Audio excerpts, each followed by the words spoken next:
Beralih ke informasi lain, Saudara, Kompolnas bersama tim penyidik Direskrimum Polda NTB mendatangi sejumlah lokasi TKP yang berkaitan dengan tewasnya Brigadir Nur Hadi.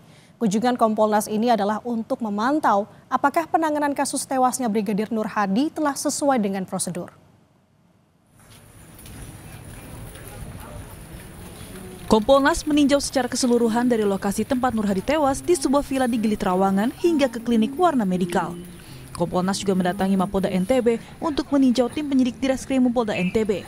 Di sini Kompolnas sempat mengunjungi 3 tersangka di rutan Polda NTB. Kunjungan Kompolnas ini adalah untuk memantau apakah penanganan kasus tewasnya Brigadir Nur Hadi telah sesuai dengan prosedur.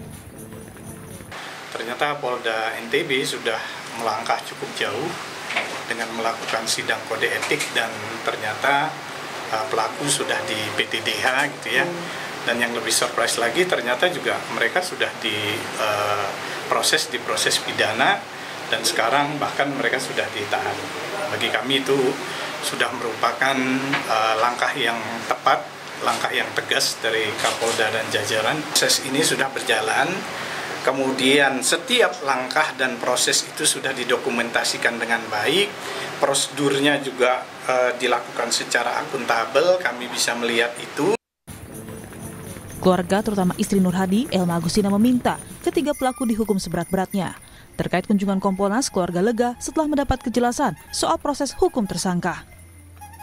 Semuanya dituntaskan sama pihak yang berwajib tentang kewajiban, minta hak dan kewajiban saya sebagai istri almarhum yang menjadi anggota sama kewajibannya dari instansi kepolisian kepada istri dan anak-anaknya seberat-beratnya, sesuai hukuman, sesuai apa yang dilakukannya, sesuai undang-undang.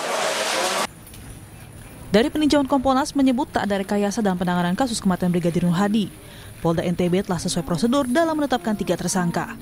Meski demikian, dari hasil asesmen yang dilakukan Bareskrim Polri ternyata ada kejanggalan dalam kasus kematian Brigadir Nur Hadi. Dari rilis tertulis yang didapat Kompas TV, Dirtipidum Bareskrim Polri Brigjen Juhandini Raharjo mengungkapkan beberapa kejanggalan. Di antaranya, Brigadir Nur Hadi diduga masih hidup saat pertama kali ditemukan. Kemudian ada luka yang terjadi sebelum kematian Nur Hadi. Lalu klinik yang tidak mendokumentasikan luka korban karena diduga ada tekanan dari salah satu tersangka pada dokter sehingga dokter tidak menjalankan SOP medis.